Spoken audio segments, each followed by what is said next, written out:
good, y'all? Black-atnd, we are here. I know it looks different, but we'll get into that.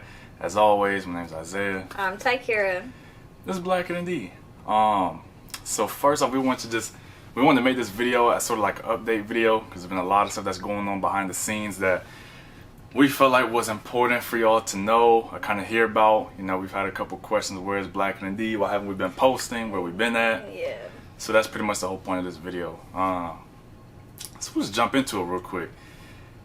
First, it all starts with, and we're not going to say any names, but people, they know who they are, so, you know, that's just what it is. But this starts back in November of last semester, actually.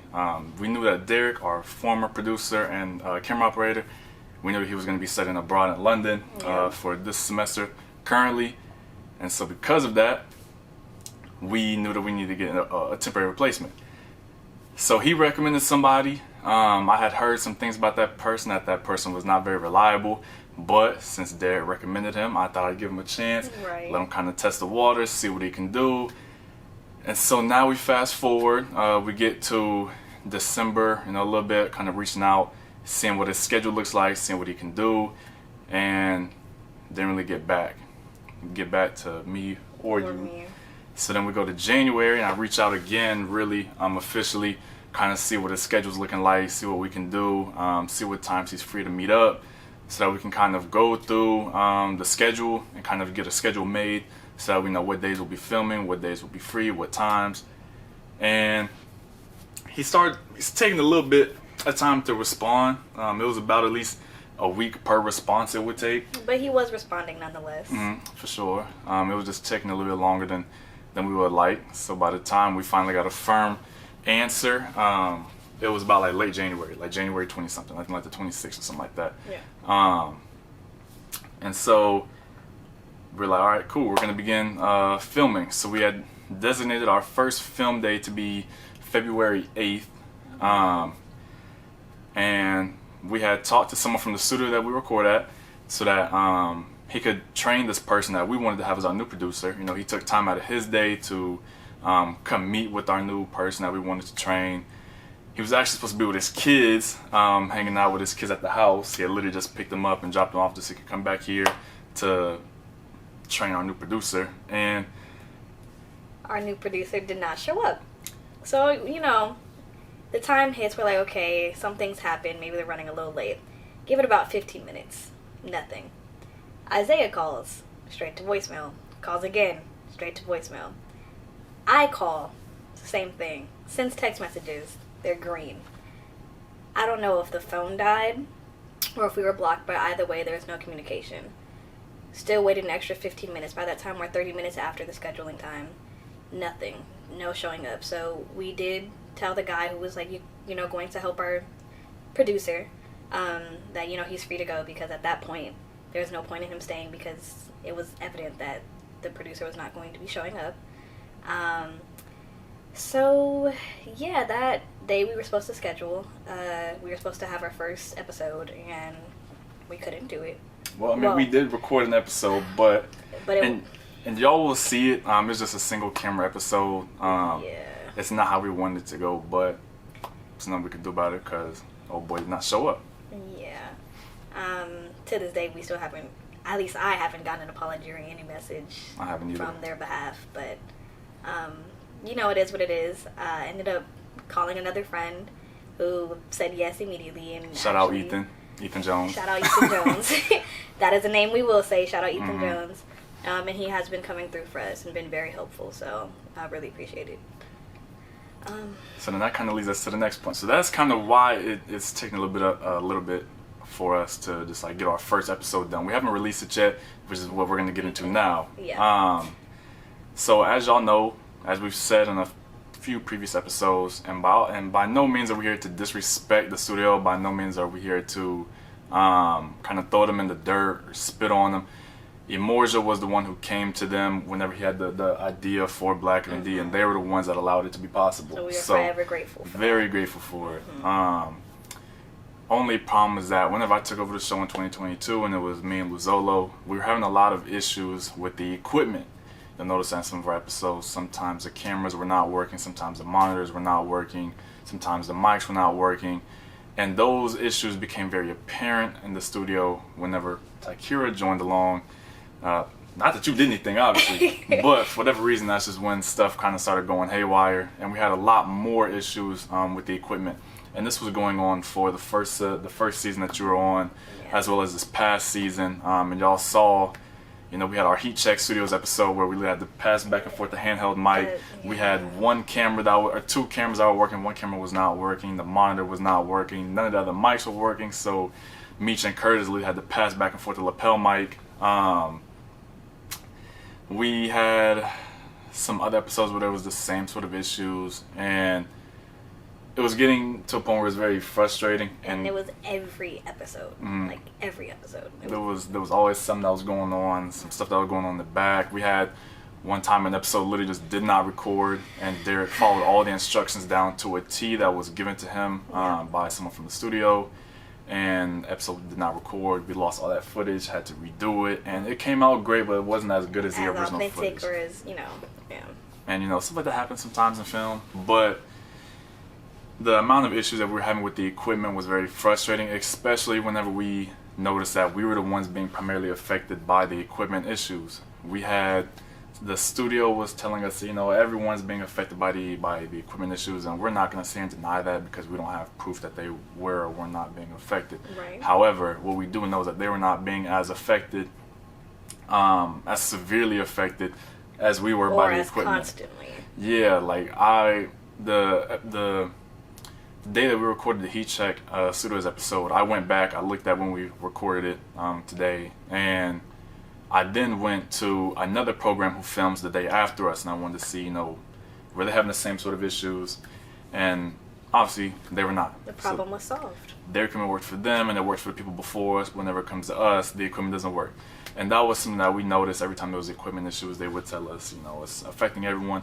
But we didn't notice any other groups having to pass back and forth lapel mics. We didn't notice any other groups having to work with lesser cameras. You know, I think the only maybe common issue may have been like the monitor, for example. That was something that probably just did not work for everybody. But for the rest of us, we were, or at least for us, we were having those sort of issues. And so all of that kind of culminated, and we were really thinking about leaving the studio that we were with. The other alternatives at the time were just not really it. One of the alternatives would have been a great alternative, but they wanted to charge us $616 per recording session, which we simply just, that was not in our budget. Like, that just wasn't gonna happen. Even if it was, that's a very steep price to be paying for a weekly. Students for a weekly, ridiculous. So we kind of just chose, you know, not to do it. But that kind of provides some of the context for what we're leading up to. You know, so we've been having these issues. We're already kind of thinking about leaving, and then as we're recording this, today is February 28th, which is a Wednesday. This past Sunday, whatever day in February that was, I was getting ready to post a video on YouTube. It was going to be our first episode of season 8. I was getting ready to post that. I was going through my drive basically on my MacBook, and I noticed that the video was no longer there. It was no longer accessible. So I was trying to figure out, why is that the case? I checked my Adobe Premiere Pro, and I see the whole entire video is corrupted. Now I'm really trying to figure out what's going on, because that's not normal. You know, I edit the footage, I upload it to YouTube. There's never really been an issue with that. And so all of our videos go into a shared Google Drive, basically. And so that Google Drive is shared with every other group that also uses the studio to film the recordings. Now, whenever I go into our shared drive, I noticed that the video is not in the folder that we had labeled 2.8, which is the day that we filmed episode 1. I go to 2.15, which is the second episode that we had recorded. The episode was also gone. So now I'm really trying to figure out what's going on. So I start going through all the different folders, not all of them, but I went through most of the folders. And I noticed that we were missing about half of our recordings. I'm talking about fully edited footage, I'm talking about raw footage, I'm talking about audio only footage that we had. Everything was like gone. And so we reached out to, or I reached out to Tykiera first, and I told her, I'm not gonna say what I said, but I said that I was very upset that no one was happy with the circumstance. No one was happy, and so myself, Tykiera, and Ethan, our Black-atnd crew, we all held a little meeting, and we basically did our own investigation. After I told Tykiera what happened, I reached out to the studio that we record at, and I let them know. I let the director, the manager, and like another important person kind of know what's going on. Why is all of our stuff gone? Like, what's going on? They said they were going to investigate. We decided that we would also investigate because we felt like that was important. And so one thing that we ended up finding out, thanks to Ethan, was that 74 of our recordings on our Google Drive were deleted by someone from the studio that we record at. Now, seeing that was frustrating, but we're kind of like, okay, you know, could be accidental. Could be. Sometimes things happen. Maybe a whole system crashed, and maybe it wasn't just our things. Yeah, that was kind of, maybe it wasn't just us. Maybe it wasn't just us. So I went and I checked some of the other drives that I know, the other organizations who also film in the studio. I checked their drives. I noticed that all their stuff was still there. They didn't have anything deleted. I went and I checked their activity history. Nothing was deleted outside of stuff that they wanted deleted. Which is, maybe like one or two things, right? Just, excess stuff. Our stuff, however, was gone. So we immediately showed that proof over to the studio. We sent them all the proof that we had. I explained our frustrations about that. And they got back to us the next morning, which is Monday morning, and with an explanation for what happened. And that explanation was that someone from another organization that records there duplicated 2 videos 35,000 times. Now, I don't know how you duplicate a video 35,000 times. I can understand, duplicate it once, twice, 3 times. Yeah, 35,000 times. For each video. Per video. So we're looking at about 70,000 duplications, which I don't know how that happens. We saw that there was numerous copies of one video in the shared drive that we have. But the fact that someone would just duplicate a video 35,000 times, 2 videos 35,000 times, made no sense to us. Absolutely no sense. And what was explained to us by the studio was that after they discovered that the video had been duplicated, the computer that the main computer that they used was basically worthless because it was all the memory was filled up, all the storage was filled up from those duplications. So they went through and they deleted all the duplicated videos, and they said that while they were doing that, they accidentally deleted Black-atnd footage. Which still makes absolutely no sense, because that means you would have had to go into our folder and delete the things from our folder. And I think what they said was that we had some videos like on the desktop, which is what they deleted, which but we I don't know how. 74 videos on the desktop. I don't know how, because we literally just transferred the videos from the server into our drive, so I'm not sure how our videos ended up on the desktop in the first place. We're not saying that anything malicious in that regard was done. We just don't know how that happened, and we have not scheduled a meeting yet with the studio to kind of figure that out, because we've been so frustrated with everything going on. And so, but essentially that's what we were told. And while they were getting rid of all those duplicated videos, they ended up deleting our videos. And then, in a Google Drive, right, you can delete something, it'll say in the trash, and then after 30 days it gets deleted forever. All of our footage, however, was deleted forever, which meant that someone purposely went in there and deleted, exactly, which didn't make much sense to us, because whenever we went through the trash in the shared drive, we saw all the duplicated videos, but we didn't see our videos, which you can kind of put 2 and 2 together, how we felt that showed, or what that showed. And so with that in mind, we were given kind of like a sort of like a half-assed apology, a passive aggressive. Yeah, basically, and which we didn't necessarily appreciate, especially because they were only able to restore, as of today, 5 of our episodes, or 5 recordings, not even episodes, just 5 recordings in general out of the 74. The rest seem to be deleted permanently. Fortunately, they were able to restore our 2 most recent episodes, so we will have those out coming very soon. But that leads us basically to where we are now. We have not talked to the studio yet, but we will, like I said before. But with all the equipment issues that we've had since 2022, as well as some behind the scenes issues that we've had, nothing that's been like negative, and nothing that's been negative or, you know, like beef or drama, nothing like that. Right. But it's issues that we've had with people not exactly knowing what they were doing within the studio. And then with this, all of our footage being deleted, it's basically just like the icing on the cake, you know, so it's the tipping point. So because of that, what we're thinking about doing is actually moving over to, or just moving somewhere else and leaving the studio. And that's where we're at now. It's going to take us a little bit of time to figure some things out. We have a couple ideas of what we could potentially do. One idea which is very far-fetched, but if we can pull it off, it will be amazing. Yeah. To say the least. It'd be very, very cool.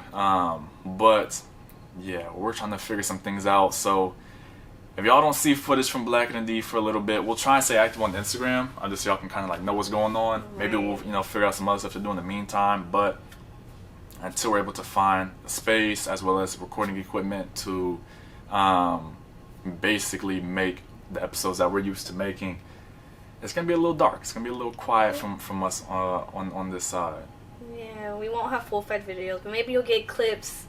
Maybe we'll do a little day in the lives. That way you'll still be with us some way, but it won't be the same to what you and we are used to for a little while. But we will come back. That's one thing y'all need to know. We will come back. For sure. And while we most likely will not be back at that set studio, that'll probably be the second episode of season 8 will probably be the last time y'all see us in that studio. Yeah. That will not be the last time that y'all see us. Black-atnd is something that's extremely special. It's something that's extremely unique. And it's something that's had an impact on many people who've come up to us and told us about the sort of impact that we've had. Yeah. As well as some of the comments that we've received that have also expressed impacts that we had. So we're not going anywhere. We're not just, you know, forgetting about the show. We're not scrapping it. This is just a little bit of adversity. And as someone once always told me, it's just a minor setback for a major comeback. So we're going to be coming back strong, y'all. But if y'all have any sort of advice, if y'all know of any spaces here in South Bend or on the Notre Dame campus, if y'all know of any equipment that we could potentially use for free or for very cheap, that still is pretty decent quality, y'all can let us know. But we just kind of want to record this episode or this video just to kind of let y'all know what's been going on, give y'all an update, just to let y'all know we haven't been going dark because we forgot about y'all, because we don't want to do this anymore. Right. We really want to continue to do it. We've just been having a lot of issues behind the scenes that have kind of prevented us from being as active as we wanted to be. So yeah, oh no, it won't be the last. It's, as you said, minor setback for a major comeback. It happens, and just know that the content after this is gonna be 10 times better, because we have a lot in store for you guys. So maybe this needed to happen in order for us to take that next step forward. So we're gonna be optimistic about this situation. For sure, you know, it's like my tattoo says, to live is to suffer, to survive is to find meaning in the suffering. I think you may have just found some meaning in it. You know, we're just preparing for something that's bigger, preparing for something that's better, and we're gonna keep it going. Yeah. You know, we're not gonna hold y'all, we're not gonna take up too much more of y'all's time. We know y'all got other stuff to do, but we just wanted to just give y'all a little quick update video. So do you have anything else you want to add? No, I do feel better though, because I did need this little rant session. So you know, but it's all good. It's all good. Don't, if you know who the people are, if you know the studio, don't go out there and start acting crazy. I'm not gonna say the situation is handled, but it's being dealt with, and it's better to stay calm, cool, and collected. So. And like we said, they were also the people who gave the start for Black-atnd, so we are forever grateful. Forever. And there's, while we may be very frustrated and we may be very sad, you know, there's still no negative or derogatory feelings towards the studio. So we just want to make that very clear. We're just upset with the situation and what's been going on. But we're going to be on to bigger and better things. And we're going to be coming at y'all very heavy for the remainder of the season once we get our stuff situated and figured out. And with that, as always, you know, we got to end off the video. And even though that's not a real episode, but we still got to end off the video with our specialty, you know, with our closer. Black is beautiful. Black is love. Black is excellence. And we out, y'all.